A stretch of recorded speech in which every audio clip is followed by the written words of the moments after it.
सुप्रभात विद्यार्थियों, आप सभी का हिंदी अध्ययनशाला में स्वागत है।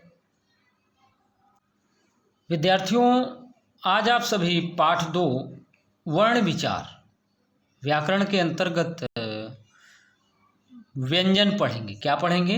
व्यंजन।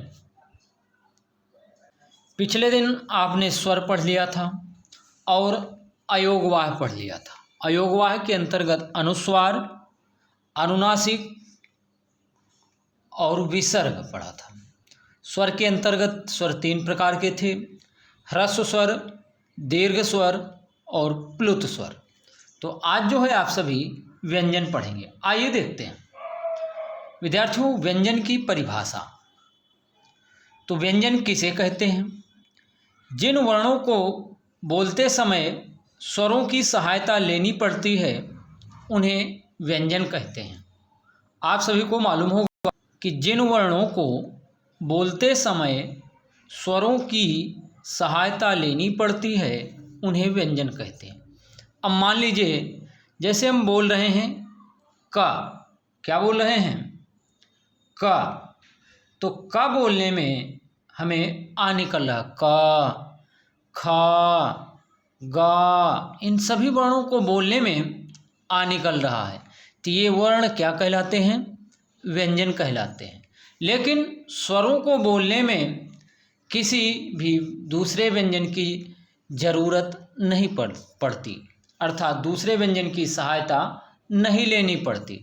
इसीलिए स्वर की परिभाषा थी कि वे वर्ण जिनका उच्चारण स्वतंत्र होता है या किसी अन्य वर्ण की सहायता नहीं लेनी पड़ती तो उन्हें स्वर कहते हैं।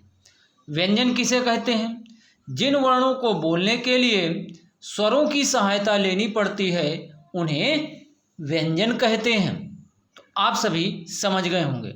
अब परिभाषा समझनी है तो हमें स्वर की भी परिभाषा समझनी होगी और व्यंजन की। जब दोनों की साथ में समझेंगे तभी हमें व्यंजन की परिभाषा समझ में आएगी। विद्यार्थियों, आपने समझ लिया कि जब व्यंजन बोलते हैं, जैसे मान लीजिए का, खा, गा, घा, तो इन वर्णों को बोलने में आ निकल रहा है। का, खा, आप देख रहे हैं कि आ निकल रहा है, तो इन्हें क्या कहते हैं? व्यंजन कहते हैं। आइए आगे बढ़ते हैं। व्यंजन के भेद। तो व्यंजन के 3 भेद होते हैं। व्यंजन के कितने भेद होते हैं विद्यार्थियों? तो व्यंजन के 3 भेद होते हैं। अच्छा विद्यार्थियों, हिंदी वर्णमाला में कुल कितने व्यंजन होते हैं? तो हिंदी वर्णमाला में कुल 33 व्यंजन होते हैं। कितने व्यंजन होते हैं? 33, यानी 33। तो व्यंजन के 3 भेद होते हैं विद्यार्थियों: स्पर्श व्यंजन, अंतस्थ व्यंजन और ऊष्म व्यंजन। कौन कौन से? स्पर्श व्यंजन, अंतस्थ व्यंजन, ऊष्म व्यंजन। आइए देखते हैं। अब स्पर्श व्यंजन में कौन कौन से व्यंजन हैं? तो स्पर्श व्यंजनों की संख्या विद्यार्थियों 25 है। कितनी है? 25।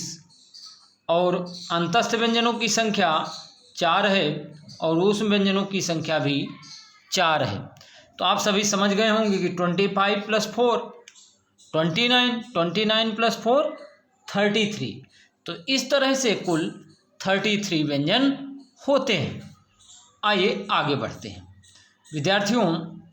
अब जो है स्पर्श व्यंजन, यानी स्पर्श व्यंजन किसे कहते हैं?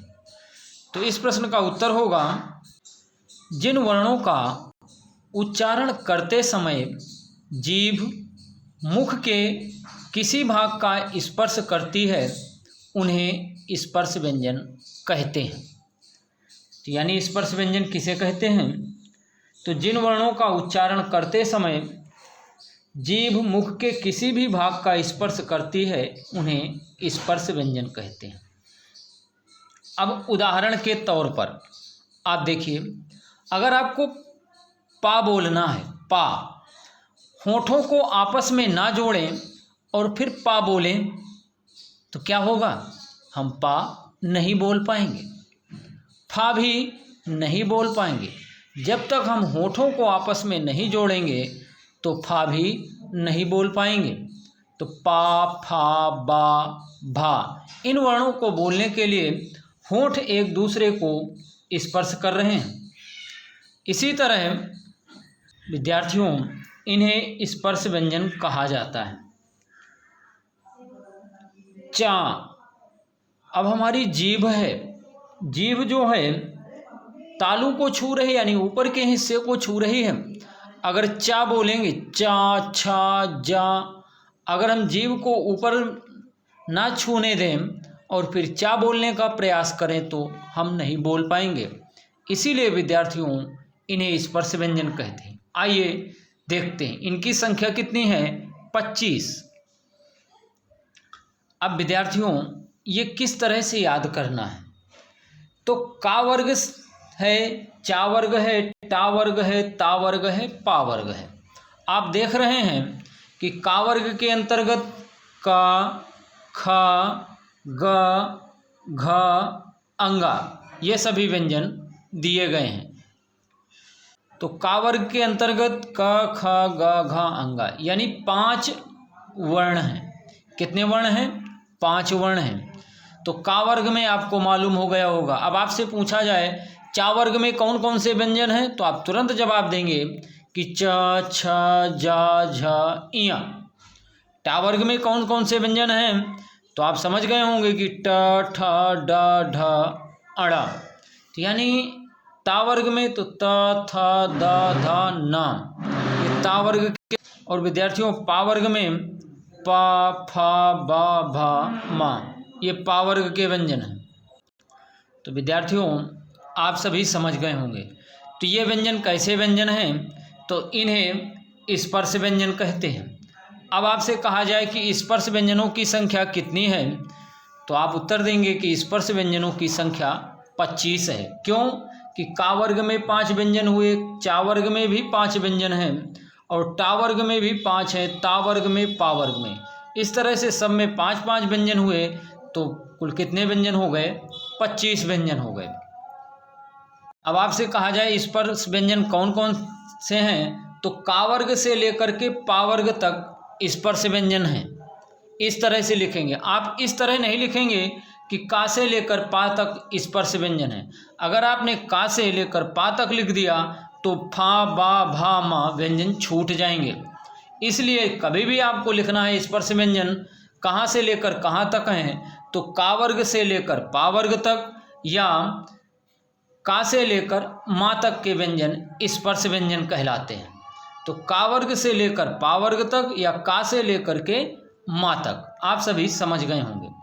तो विद्यार्थियों, कैसे लिखना है कि का वर्ग से लेकर पा वर्ग तक, या हम लिख सकते हैं का से लेकर के मा तक के व्यंजन स्पर्श व्यंजन कहलाते हैं। आइए आगे देखते हैं अंतस्थ व्यंजन। तो विद्यार्थियों, जिन व्यंजनों का उच्चारण स्वर और व्यंजन के बीच में होता है उन्हें अंतस्थ व्यंजन कहते हैं। अब अंतस्थ व्यंजन कौन कौन से हैं, तो आइए उनको देखते हैं। जैसे इनकी संख्या 4 होती है। कितनी होती है? 4 होती है। अब कौन कौन से हैं? या, रा, ला, वा। अभी आपने पढ़ा कि का वर्ग से लेकर के पा वर्ग तक स्पर्श व्यंजन है, यानी पा वर्ग का अंतिम वर्ण क्या है? माँ। तो का से लेकर के माँ तक स्पर्श व्यंजन है, और माँ के बाद क्या आता है? या, रा, ला, वा। यानी या, रा, ला, वा जो हैं कौन से व्यंजन हैं? अंतस्थ व्यंजन है। अब इसके पश्चात ऊष्म व्यंजन। ऊष्म का अर्थ है गर्म। जिन व्यंजनों के उच्चारण में वायु मुख से रगड़ खाकर ऊष्मा, क्या विद्यार्थियों ऊष्म व्यंजन की परिभाषा है जिन व्यंजनों के उच्चारण में वायु मुख से रगड़ खाकर ऊष्मा उत्पन्न करते हुए बाहर निकलती है, उन्हें ऊष्म व्यंजन कहते हैं। जैसे इनकी संख्या 4 है, श, श, सा और हा। तो आपने पढ़ा या, रा, ला, वा कैसे व्यंजन थे? तो अंतस्थ थे और ऊष्म में तीनों शा और इसके बाद हा ऊष्म व्यंजन हुआ।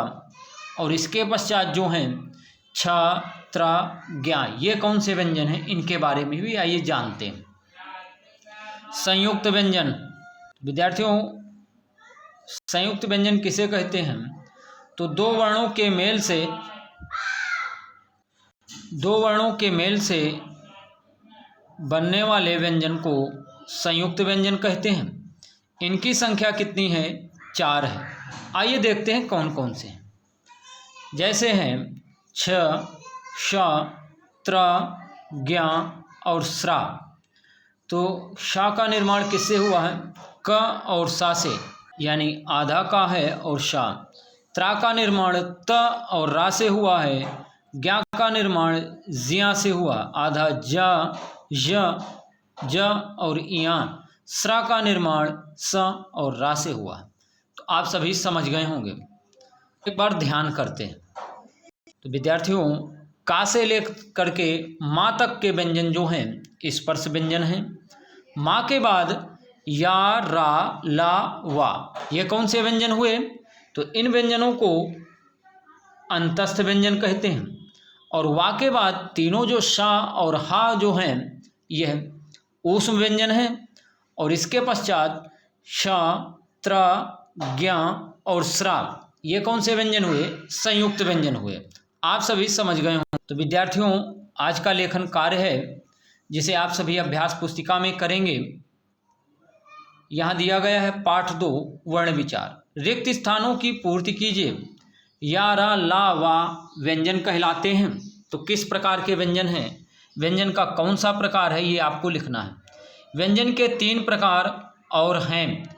व्यंजन के 3 प्रकार कौन कौन से हैं, उनके नाम लिखना है। इसके पश्चात है छ, त्र, ज्ञा और स्रा कहलाते हैं। कैसे व्यंजन कहलाते हैं, उनके नाम यहाँ लिखना है। विद्यार्थियों, अगला है च, फ, ख, गा व्यंजन के उदाहरण हैं। तो किस प्रकार के व्यंजन के उदाहरण? आपने पढ़ा था कि का वर्ग से लेकर के पा वर्ग तक, यानी का से लेकर के माँ तक के व्यंजन किस प्रकार के व्यंजन हैं, उन्हीं के अंतर्गत ये भी व्यंजन है। इसके पश्चात अगला प्रश्न है सही कथन के सामने सत्य व गलत कथन के सामने असत्य लिखें। तो विद्यार्थियों, पहला प्रश्न है शा, शा, सा और हा ऊष्म व्यंजन का उदाहरण नहीं है। तो आपको मालूम है कि ये किस प्रकार के व्यंजन है, आपको लिखना है यहाँ पर। सही है या गलत, ये आपको सोचना है। स्पर्श व्यंजन 25, अंतस्थ व्यंजन 4, ऊष्म व्यंजन 4 होते हैं। सत्य है या असत्य, आपको लिखना है। का वर्ग से लेकर पा वर्ग तक के व्यंजन स्पर्श व्यंजन कहलाते हैं। सही है या गलत, आपको सोच करके लिखना है। विद्यार्थियों, अगर पाठ को पहले पढ़ेंगे, समझेंगे, इसके पश्चात इन प्रश्नों के उत्तर लिखेंगे। आइए आगे बढ़ते हैं।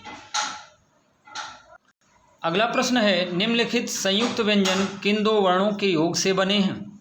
तो छ, श, त्र, ज्ञा और स्रा इन किन 2 व्यंजनों के योग से बने हैं? तो आप सभी को मालूम होगा। तो विद्यार्थियों, इनको पढ़ेंगे, समझेंगे, इसके पश्चात लिखेंगे। अब त्रा बोल रहे हैं तो आपको मालूम है कि क्या निकल रहा है। शा का कौन कौन से वर्ण निकल रहे हैं। तो विद्यार्थियों, आज का कार्य केवल इतना ही है। धन्यवाद, बाय, फिर मिलेंगे।